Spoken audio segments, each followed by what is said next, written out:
Vamos começar. O que está acontecendo no Estreito de Hormuz com esse acordo? Porque há poucos dias, o Trump anunciou no Truth Social que um acordo estava prestes a sair.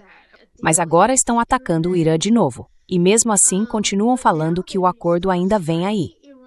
Você pode me explicar o que está acontecendo? Eu não estou conseguindo acompanhar.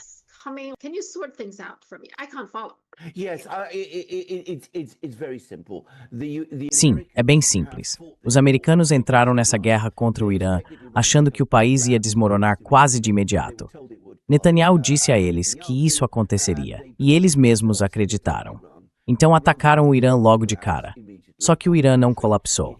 Pelo contrário, reagiu e fechou o Estreito de Hormuz, algo que os americanos não esperavam. O resultado é que os Estados Unidos se veem agora numa situação em que estão perdendo a guerra. E estão mesmo. E a América não gosta de perder. Donald Trump não gosta de perder. Ao mesmo tempo, eles precisam reabrir o Estreito de Hormuz. E para isso, precisam que os iranianos concordem. Então, o que eles fizeram nas últimas 2 semanas foi o seguinte. Primeiro, Trump foi à China, como a gente sabe. Ele tentou convencer os chineses a pressionar o Irã para reabrir o Estreito de Hormuz.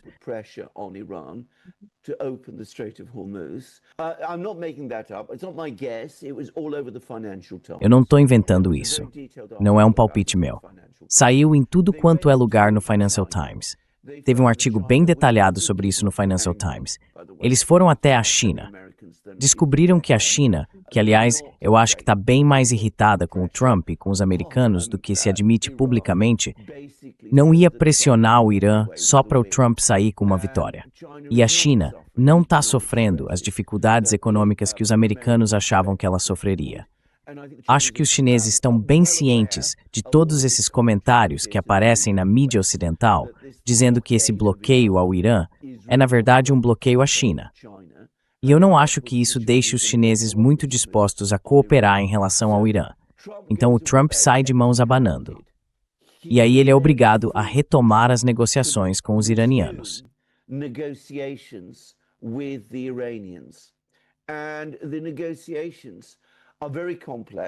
As negociações são muito complexas, mas houve um tipo de acordo entre os dois lados de que primeiro haveria um memorando de entendimento. Basicamente, é um documento sem valor legal, mas que prorrogaria o cessar-fogo por 30 ou 60 dias, com algumas condições específicas. Uma delas é que o Irã permitiria a passagem de navios pelo Estreito de Hormuz. Ele não abriria mão do controle, e os Estados Unidos suspenderiam o bloqueio marítimo, além de prometer que não atacariam o Irã novamente. Isso é um compromisso sensato e abre caminho para novas negociações, inclusive para, no futuro, resolver a questão do enriquecimento nuclear. O que aconteceu depois era totalmente previsível. No momento em que começaram a circular notícias de que esse memorando de entendimento estava sendo preparado,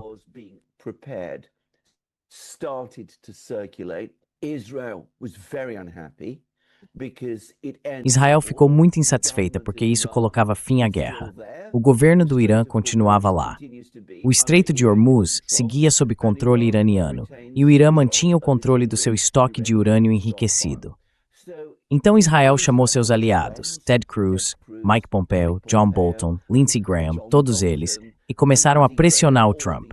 Disseram que aquilo era totalmente inaceitável, que não dava para concordar com um acordo desse tipo.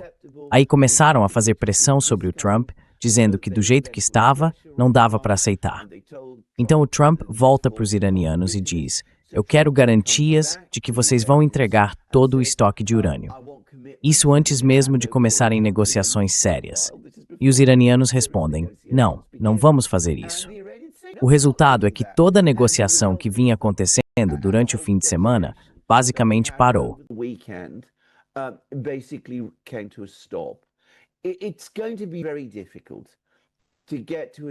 Vai ser muito difícil chegar a uma situação em que os americanos finalmente se sentem e negociem de forma séria com os iranianos.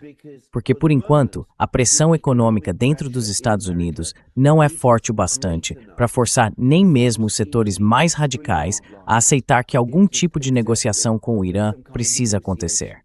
Negociações que, de certa forma, seriam mais favoráveis ao Irã. Eles não estão prontos para aceitar isso. E, ao mesmo tempo, os Estados Unidos não têm opções militares. As opções militares se esgotaram. Então, o resultado é esse. A gente chega perto, ou pelo menos parece que chega de um acordo, e aí tudo desmorona, porque os setores mais duros nos Estados Unidos não aceitam. Essa é o que me parece a situação.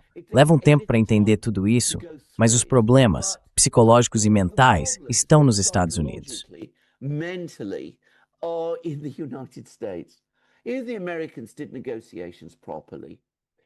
Se os americanos tivessem conduzido as negociações do jeito certo, se tivessem ido à China de uma forma completamente diferente e dissessem: China, vocês têm interesse em reabrir o Estreito de Hormuz, e nós também temos esse interesse. Então vamos fazer um acordo simples. A gente encerra o bloqueio e o Irã reabre o Estreito de Hormuz. Que tal esse memorando de entendimento? A China teria dito: claro, faremos tudo o que pudermos com os iranianos para garantir que eles concordem. E os iranianos concordariam. Quer dizer, está muito claro que eles concordariam. Mas o que os americanos querem fazer em vez disso é forçar o Irã a se render, mesmo sem ter sido derrotado no campo de batalha. Existe uma diferença entre a diplomacia americana e as realidades da guerra de fato lá no Golfo Pérsico. Minha pergunta é a seguinte. Sim. Parece que, bom, a gente já falou sobre isso antes, né? As pessoas em volta do Trump, tem o grupo do Lindsey Graham, provavelmente a Hicks também, eu acho, e um monte de outros, sempre querem empurrar ele para uma guerra de verdade com o Irã. Mas aí vem o lado militar, que é quem pisa no freio de tudo. E o Trump fica meio puxado para um lado, depois para o outro, sabe? Ele é meio puxado pelos dois lados. E ele mesmo não tem, digamos, uma ideia muito clara do que exatamente deveria fazer. No fim das contas, parece que o lado mais agressivo é o que sempre acaba prevalecendo. É isso mesmo.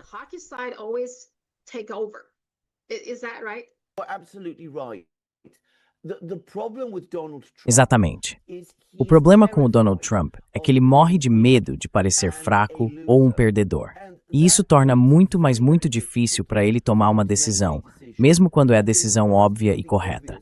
Porque isso deixaria aberto a críticas de quem diz que ele é fraco, que foi derrotado, que levou os Estados Unidos a uma derrota e que não é essa figura forte, invencível e todo-poderosa que ele quer que todo mundo acredite que ele é.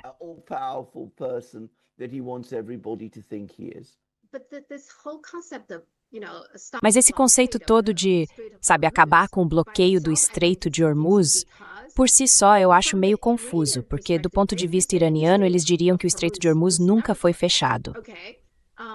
Certo? Alguns países podiam simplesmente passar por ali, como a China, por exemplo, mas outros estavam dispostos a pagar para atravessar, mesmo sendo cobrados. E pagar ainda saía mais barato do que dar a volta, ainda era mais barato assim. Então, muitos países aceitavam pagar para passar. E só os israelenses e os americanos é que não podiam atravessar com seus navios. Então, na visão do Irã, quem está fazendo o bloqueio agora são os Estados Unidos. Exatamente. Então, quando o Trump diz, vocês precisam abrir o Estreito de Hormuz, basicamente ele está dizendo que ele mesmo precisa abrir o Estreito de Hormuz. Certo?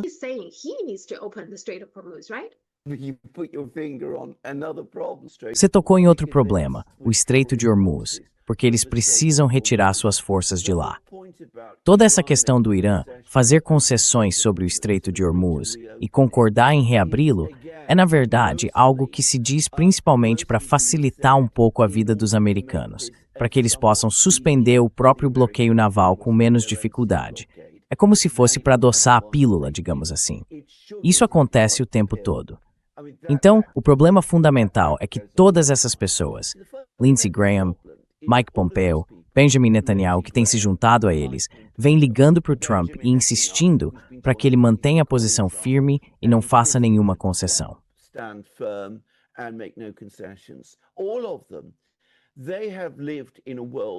Todos eles. Eles viveram no mundo por 40 anos, desde o fim da Guerra Fria, em que os Estados Unidos eram todo-poderosos, dominantes. Quero dizer, é nisso que eles acreditam, e é esse o mundo que foi construído ao redor deles. Todas as suposições que eles têm sobre o mundo se baseiam nisso. Perder uma batalha desse tipo, não contra a China, nem mesmo contra a Rússia, mas contra um país como o Irã, é algo além de humilhante. É algo que eles simplesmente não conseguem aceitar, nem sequer imaginar. Então, num certo nível psicológico, dá para entender o que está acontecendo.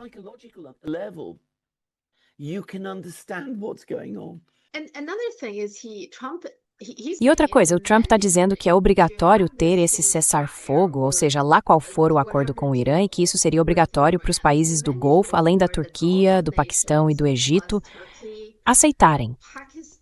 Os acordos de Abraão basicamente normalizaram as relações deles com Israel. Então, por que o Trump iria insistir numa coisa dessas, que é tão difícil para esses países fazerem, não é?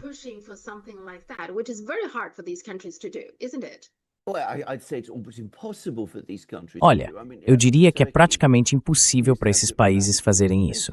Quero dizer, para a Turquia, que já teve relações diplomáticas com Israel e não tem mais, e também para a Arábia Saudita, é praticamente impossível. Ele está jogando algo que não tem nada a ver com o problema atual entre os Estados Unidos e o Irã. Ele faz isso para dar alguma coisa para os israelenses. Ele disse, olha, eu não consegui forçar o Irã a abrir mão do seu enriquecimento nuclear, nem do seu estoque.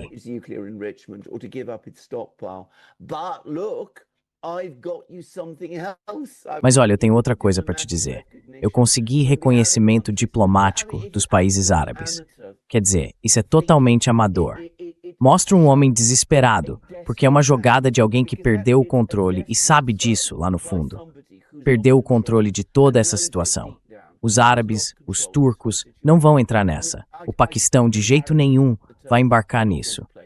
E os israelenses entendem muito bem o que ele está tentando fazer. Também não vão se impressionar com isso.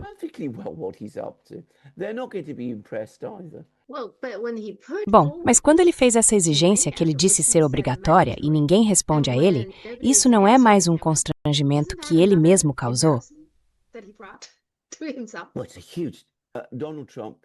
Olha, é uma coisa enorme. O Donald Trump está completamente fora da sua área quando se trata de diplomacia internacional. Ele não sabe como conduzir a diplomacia entre países. Ele imagina que é algum tipo de jogo de pôquer, e não é. Eu já disse isso muitas vezes nesses programas, e para a maioria dos países ao redor do mundo, isso parece amador e soa como uma confissão de fraqueza. É constrangedor. Os israelenses vão ficar envergonhados com isso. O que vai acontecer agora? Eles vão continuar tentando fechar algum acordo? Será que isso ainda faz sentido?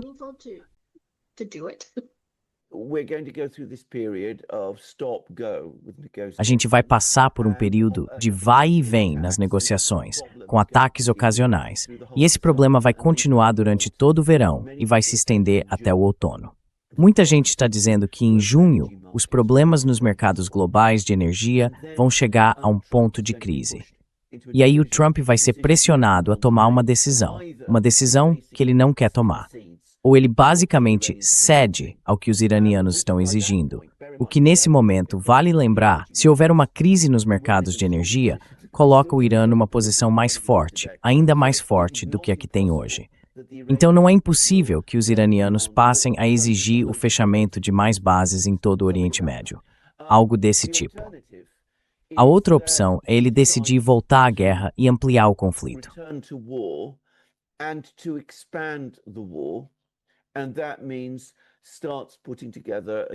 E isso significa que ele começa a montar um exército enorme, de 1 milhão de homens e tudo mais, para invadir o Irã. Agora, isso seria uma catástrofe. Primeiro, eu acho que os países árabes ficariam horrorizados, e muitos deles diriam não. E só isso já poderia tornar praticamente impossível seguir adiante com essa ideia. Mas de qualquer forma, se uma guerra dessas começar, seria um desastre absoluto. Quer dizer, haveria uma crise política dentro dos próprios Estados Unidos, disso não tenho dúvida. E eu acho que uma invasão desse tipo seria por si só um desastre militar. É um país enorme, com uma geografia muito difícil. Acho que o exército iraniano já mostrou que há partes dele extremamente bem organizadas e fortes. O Irã certamente teria o apoio da Rússia. Por que não teria? Por que os russos não apoiariam? Então isso abriria caminho para um desastre total.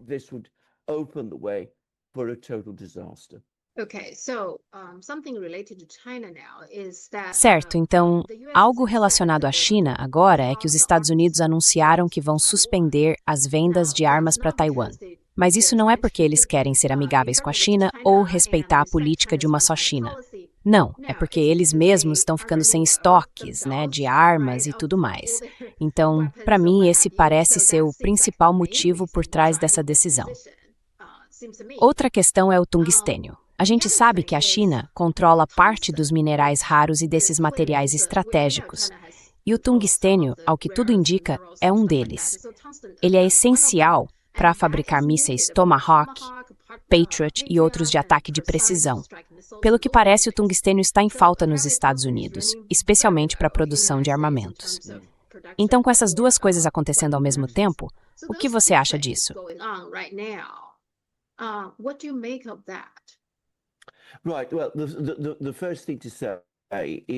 Certo.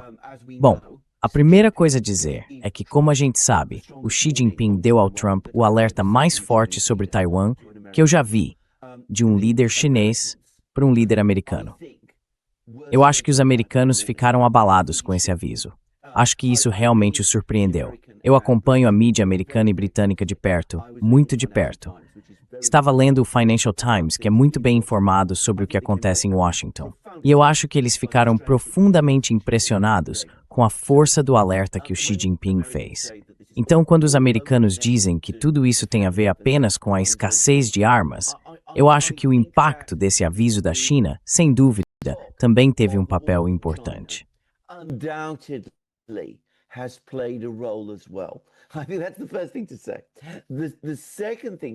Acho que essa é a primeira coisa a dizer. A segunda é que sim, os Estados Unidos estão com uma escassez desesperadora de armas. Eles já informaram à Alemanha e ao Japão que não conseguem entregar mísseis Tomahawk e Patriot, então estão tendo que adiar as entregas. Agora, isso é uma confissão crítica de fraqueza. E sobre o que você me contou do tungstênio, eu já sabia porque estou em contato com uma empresa que realmente minera tungstênio, ou tenta minerar, na Coreia do Sul, aliás, na Coreia do Sul. Tungstênio não é uma terra rara. Não. Existem metais, existem as terras raras, que a China refina e produz, e basicamente só a China sabe como refinar e produzir.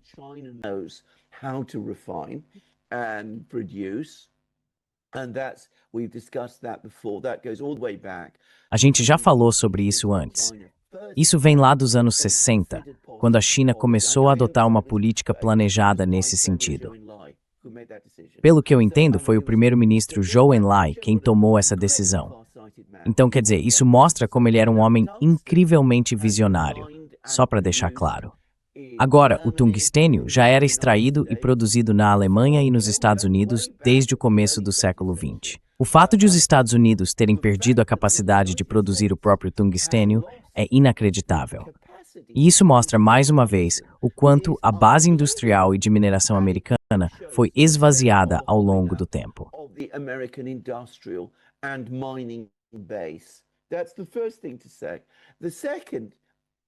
Essa é a primeira coisa a dizer. A segunda é que, claro, isso agrava os problemas críticos em todo o sistema militar americano. E não só no sistema americano, mas também no europeu. A gente tem ouvido muito falar sobre o rearmamento europeu. Mas rearmar não é possível sem tungstênio. Então, se eles nem conseguem lidar com isso, se nem conseguem obter terras raras, ou melhor, se já há problemas com as terras raras, e ainda assim não conseguem se organizar em relação ao tungstênio, isso mostra bem a gravidade da situação em que eles estão. Aliás, não é a primeira vez que passamos por algo assim.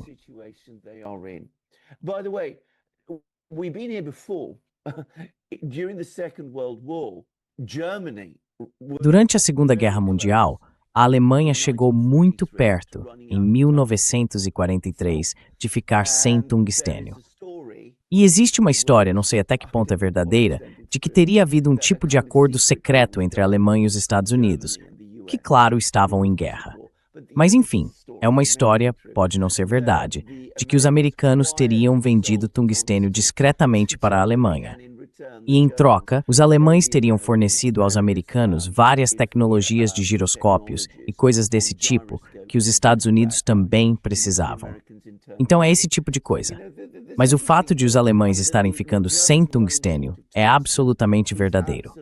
E uma das consequências no fim da guerra foi que a qualidade das armas alemãs começou a piorar, justamente porque não havia tungstênio suficiente na Alemanha para atender a demanda. Certo. É sabido que o tungstênio é um elemento importante e necessário.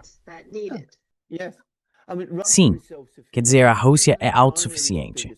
A China é de longe a maior produtora exportadora. Houve perigo Unidos. Certo. Vai ser interessante ver, porque eu também leio a mídia de Taiwan. Agora, parece que Taiwan é quem mais quer que esse acordo aconteça. Eles querem comprar, são eles que pagam para os Estados Unidos, ou seja, gastam o dinheiro, e sempre acabam recebendo armas inferiores. E eles sabem disso. Sabem que não recebem as de primeira linha, as melhores. Claro que não, acabam ficando com modelos de várias gerações atrás, esse tipo de armamento. Mas no fim das contas, tudo isso é corrupção. Corrupção dos dois lados, de Taiwan e, claro, também do lado dos Estados Unidos. E as pessoas em Taiwan estão preocupadas com isso. Elas estão realmente pressionando, dizendo é disso que a gente precisa. Dizem que é para defesa, mas na verdade é por causa da corrupção. É isso que está por trás de tudo.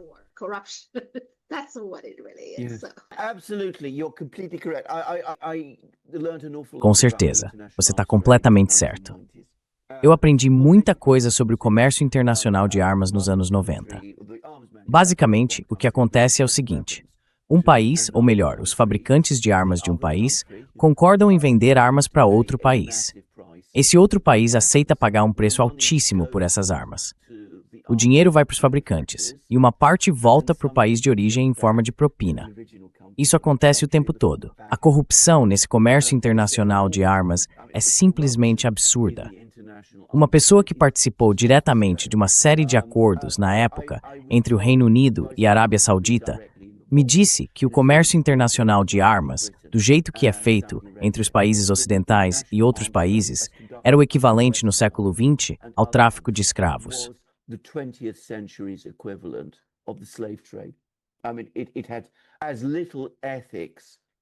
Quer dizer, aquilo tinha tão pouca ética, era tão corrupto e explorador quanto o antigo tráfico de escravos. E tenho certeza de que isso só piorou desde então. Quero acrescentar outra coisa. A venda de armas dos Estados Unidos para Taiwan é uma parte essencial desse comércio, porque os separatistas em Taiwan precisam que os Estados Unidos forneçam armas como demonstração de apoio. Porque se eles não recebem armas dos Estados Unidos, parece que a América está abandonando-os justamente no momento em que o Kuomintang está tentando promover a paz, para que Taiwan se reaproxime do governo da China. Então, politicamente, isso também é muito importante para os separatistas, como um sinal de apoio americano. E eu quero falar sobre a situação da Ucrânia, porque recentemente a Ucrânia bombardeou um alojamento universitário na Rússia. E claro, a Rússia retaliou.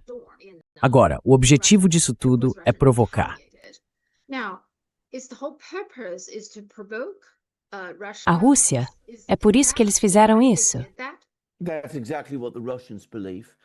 É exatamente isso que os russos acreditam. Eles acham que a intenção foi provocar a Rússia. Mas a gente passou de um limite, porque agora os russos estão dizendo que, mesmo que seja esse o caso, eles não estão mais numa posição em que possam simplesmente ignorar isso.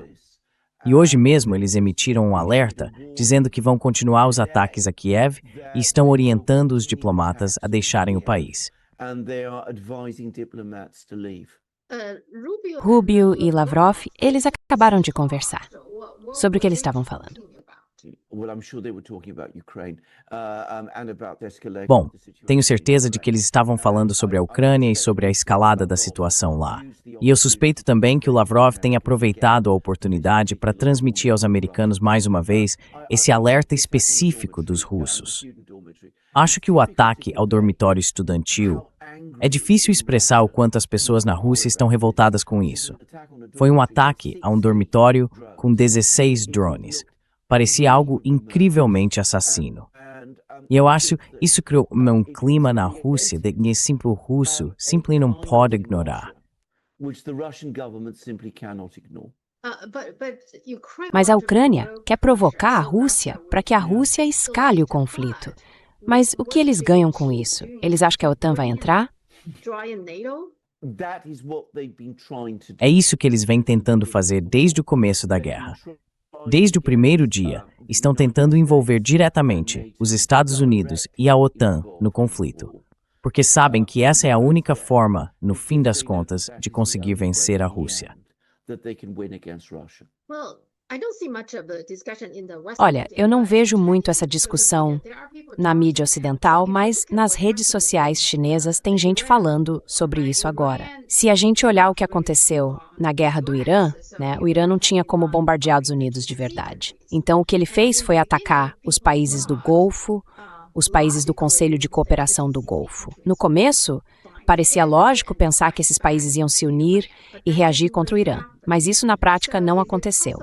Então, será que agora, se a Rússia começasse, digamos, a bombardear alguns alvos militares, especialmente fábricas que produzem drones para a Ucrânia, será que esses países teriam que simplesmente aceitar o ataque, o bombardeio ou o que quer que fosse e a OTAN não se envolveria de fato? Isso é algo que parece plausível, não é?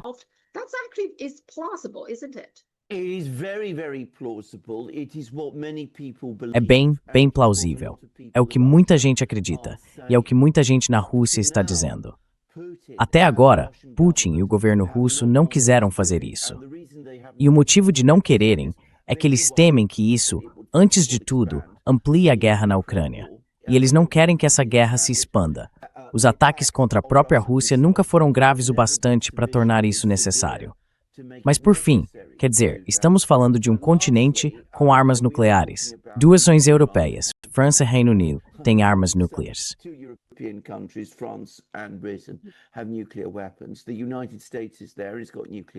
Os Estados Unidos estão lá, têm armas nucleares. Então existe uma preocupação muito grande de que se as coisas realmente escalarem desse jeito, isso possa acabar levando a uma situação em que alguém use armas nucleares. Eu acho que a situação no Golfo Pérsico provavelmente deixou os russos menos preocupados com isso do que antes. Em parte porque eles também viram o que aconteceu com os países do Golfo, mas também porque acham que os americanos não querem lutar duas guerras ao mesmo tempo. E, aliás, eles estão absolutamente certos sobre isso.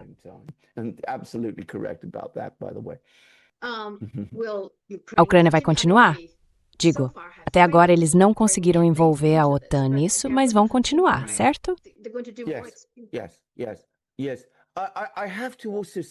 Sim. Eu também preciso dizer o seguinte: existe um padrão de violência na Ucrânia desde 2014. E sabe, eles costumavam bombardear cidades no Donbass sem nenhum objetivo militar claro. Há uma espécie de raiva na Ucrânia em relação à Rússia e eu diria até um certo ódio por parte de algumas pessoas contra a Rússia. Acho que isso faz com que queiram revidar e cometer atos muito cruéis, que não têm propósito algum, nenhuma função militar real. Os russos, até agora, como eu disse, têm evitado reagir com raiva a isso. Mas os relatos que estou recebendo indicam que desta vez o nível de indignação está em um patamar completamente diferente de tudo que vimos até agora.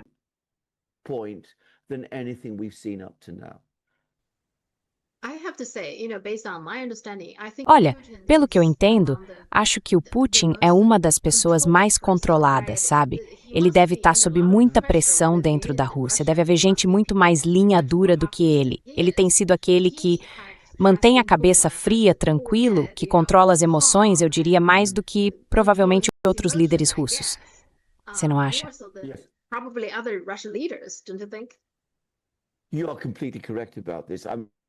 Você está completamente certo sobre isso. Quer dizer, essa ideia do Putin como um linha dura, um militante, sabe, essa caricatura que a gente vê na mídia ocidental, não tem nada a ver com a realidade. Pelo contrário, ele é um homem extremamente disciplinado e controlado. E é justamente por isso que no cenário internacional ele é tão respeitado. É também por isso que o Xi Jinping, que aliás é muito parecido nesse aspecto, tem tanta afinidade com o Putin.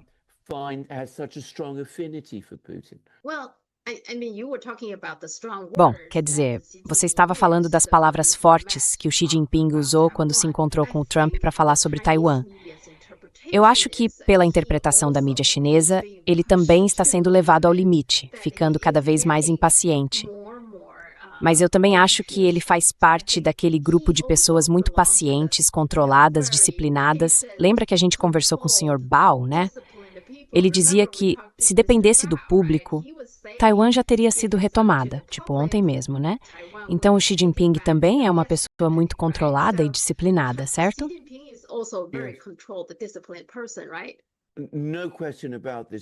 Sem dúvida nenhuma. Aliás, você está sabendo das reportagens que estão saindo agora no Reino Unido e nos Estados Unidos, dizendo que houve uma segunda discussão entre Xi Jinping e Trump sobre o Japão? Certo. Aparentemente, Trump, e isso mostra que a gente está lidando com tolos, mencionou o Japão e disse algo como: você sabe, né, que eles têm esse aliado forte que está se rearmando e preparado para lutar ao nosso lado, contra vocês por causa de Taiwan e tudo mais. E pelo que parece, segundo a mídia do Japão, do Reino Unido, e também relatos de autoridades americanas, Xi Jinping reagiu de forma muito dura a isso. Tanto ao que Takeichi está fazendo, quanto ao que o Japão vem fazendo, é claro, ao que os americanos têm incentivado o Japão a fazer. E a expressão usada é que a partir de pontos imprometida Xi Jinping tensamente. And Xi Jinping at that point became heated. Now, I have never known that to happen between Xi Jinping. Olha, eu nunca soube de algo assim acontecer entre Xi Jinping e outro líder até agora. Então eu realmente acho que a paciência dele também está se esgotando.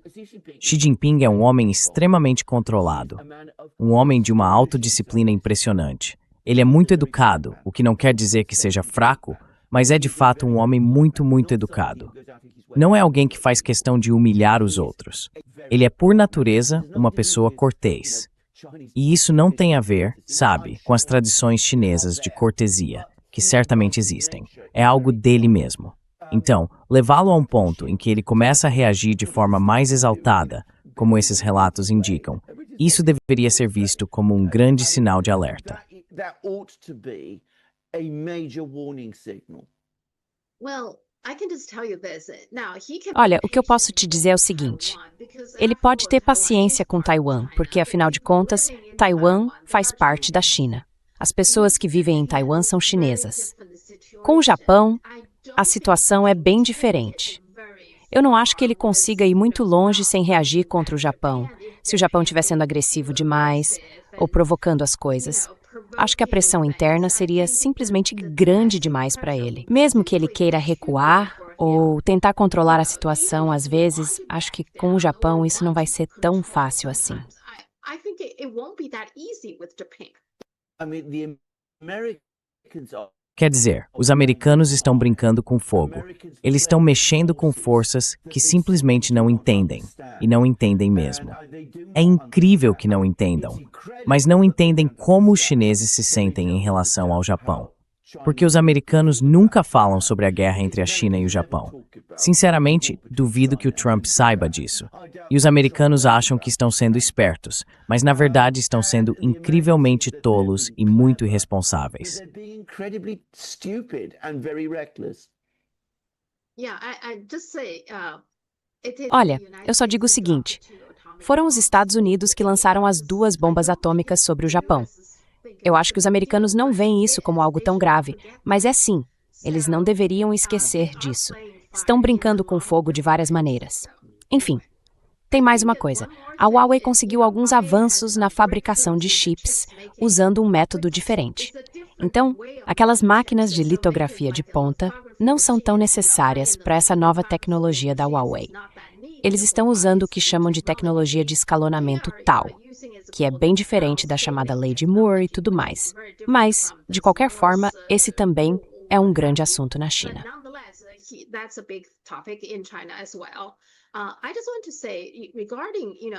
Eu só quero dizer o seguinte: sobre tudo isso, a Huawei seguiu um caminho próprio, diferente do caminho ocidental.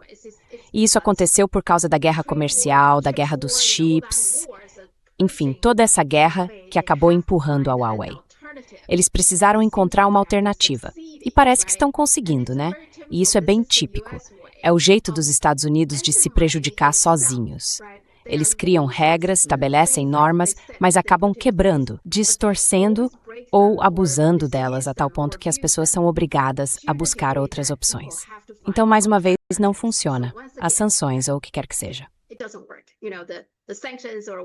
Absolutely. Com certeza. Eu sei tudo sobre isso, porque está em toda a mídia também que a Huawei fez esse grande avanço. E só para você saber, quando Putin foi à China, se encontrou com Xi Jinping e levou todos os seus assessores, os russos estavam perguntando sobre essa tecnologia. Eles queriam saber se em algum momento no futuro a China poderia se interessar em compartilhar isso com eles. Só para deixar claro, essa também é uma história enorme na Rússia. Mas não, você está absolutamente certo. Eu disse nós dissemos isso juntos, num programa que fizemos há alguns meses, que a China está num momento enorme. É como se a onda da tecnologia estivesse no auge.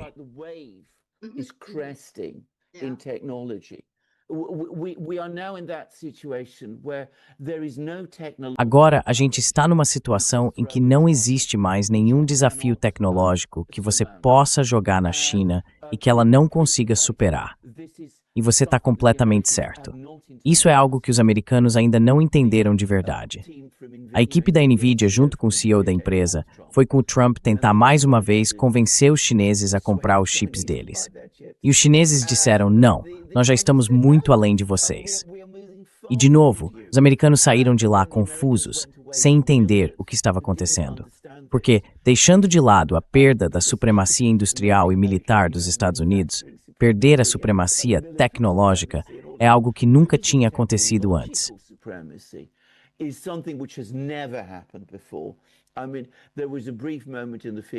Quer dizer, houve um breve momento nos anos 50, quando os soviéticos lançaram o primeiro satélite artificial. Naquela época, os Estados Unidos ficaram em choque, mas agora é algo muito mais amplo, com o que a China está fazendo. E a ideia de que a América, que sempre se vê como a fronteira do futuro, possa de repente se tornar o passado, isso é algo que os americanos simplesmente não conseguem aceitar.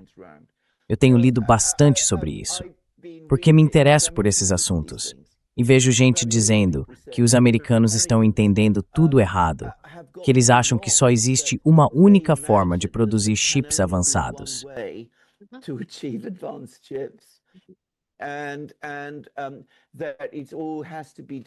E tudo isso precisa ser feito com essas máquinas enormes de litografia, que usam tecnologias que basicamente os americanos desenvolveram nos anos 90.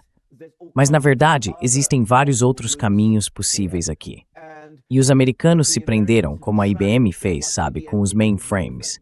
Eles se colocaram dentro de um corredor tecnológico específico e não estão explorando os outros.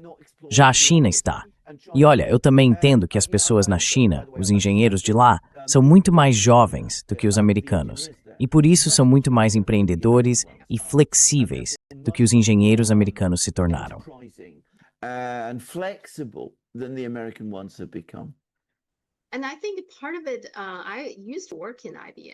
E eu acho que parte disso, eu trabalhei na IBM, é algo que eu vi de perto, todos aqueles padrões e tal.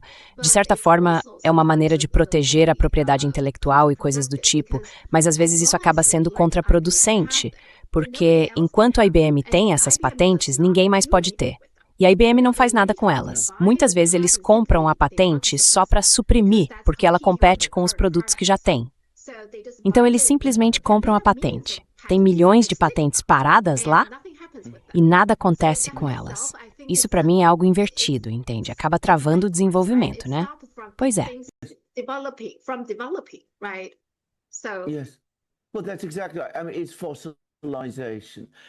É exatamente isso. É fossilização.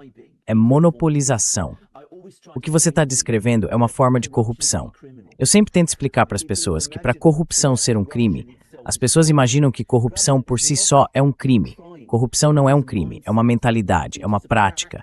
E é algo muito, muito corrosivo e desmoralizante para um sistema econômico e social. E hoje no Ocidente isso está completamente fora de controle. Na China não é assim. Lá, as TGs não ficam sentadas em cima de raízes. Em guardando tudo por si, it's intended to work with the fine. And hold them and try to keep them to themselves.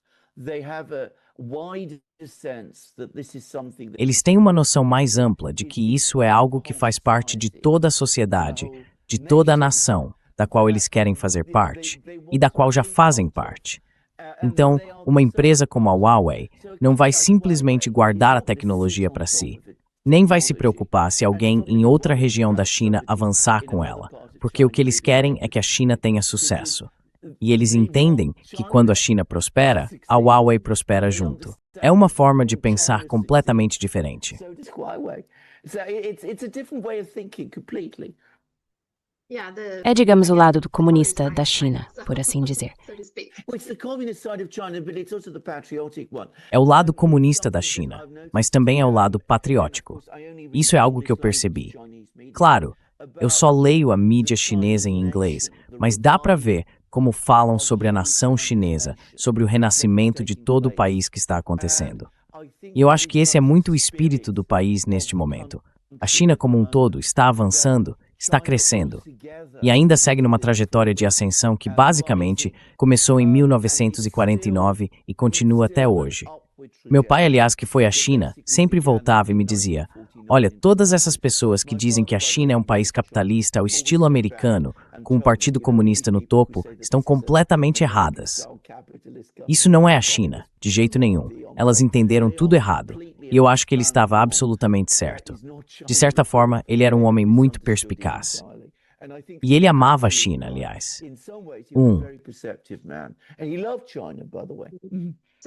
Então, eu devo estar de volta aos Estados Unidos na semana que vem. Vamos retomar a conversa na próxima semana.